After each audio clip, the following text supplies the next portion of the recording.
On July 8, 2026, something happened that has never happened before in the history of football governance. A group of elected lawmakers from the European Parliament formally called for a full-scale investigation into the president of FIFA. Not an opinion piece, not a social media campaign, an institutional initiative signed by dozens of elected members of one of the most powerful political bodies on the planet, demanding that FIFA's own ethics committee examine whether the man running the world's most important football tournament had violated the fundamental rules that are supposed to protect the sport from political interference.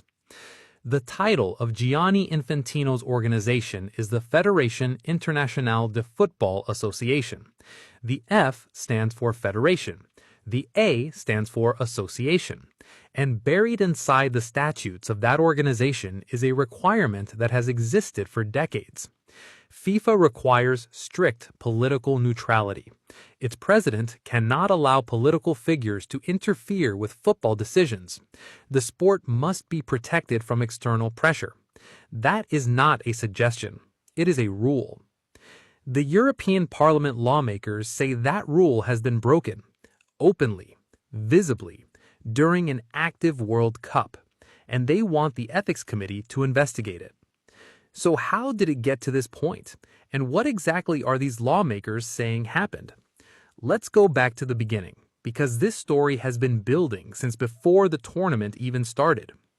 Gianni Infantino arrived at the 2026 World Cup with a relationship with the American president that had already raised eyebrows inside FIFA's own structure. Before the tournament began, Infantino met with the American president in Washington. During that meeting, he presented a brand new award that had never existed before. He called it the FIFA Peace Prize, and he gave it, for the first time in its brief existence, to the American president. Reports emerged that fewer than 10 FIFA staff members had been consulted before the decision to create this prize was made. An award invented specifically for a meeting, given to the leader of the country hosting the majority of the tournament, by the president of the organization running the tournament.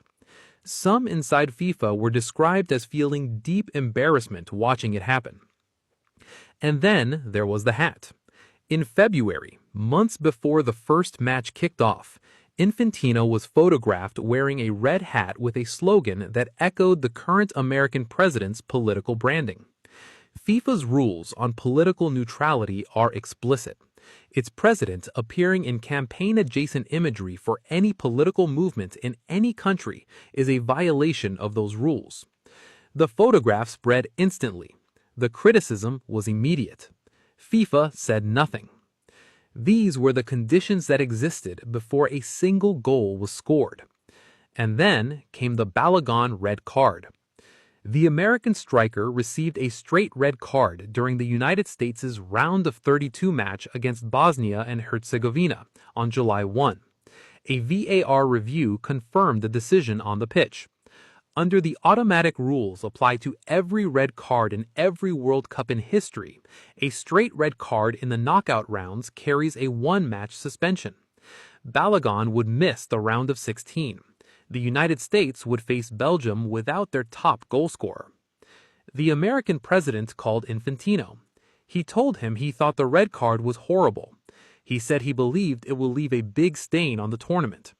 He said he didn't tell FIFA what to do and couldn't tell Infantino what to do, but he acknowledged the call.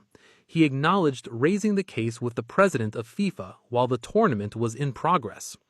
FIFA's disciplinary committee then suspended the implementation of Balogun's automatic ban. For the first time in World Cup history, a straight red card confirmed in a knockout round match did not result in a one-match suspension being served. Balogun played against Belgium. The United States lost 4-1.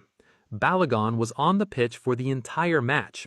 It made no difference to the result, but it made an enormous difference to every principle that football's disciplinary process is supposed to uphold. UEFA called the decision unprecedented, incomprehensible, and unjustifiable. Belgium's federation challenged Balogun's eligibility. Oliver Kahn asked sarcastically whether FIFA would now replay the 2002 World Cup final because Michael Ballack's yellow card had not been cancelled. And the European Parliament lawmakers began drafting their letter. The joint statement from the MEPs leading the initiative described FIFA's decision to change the rule on red card suspension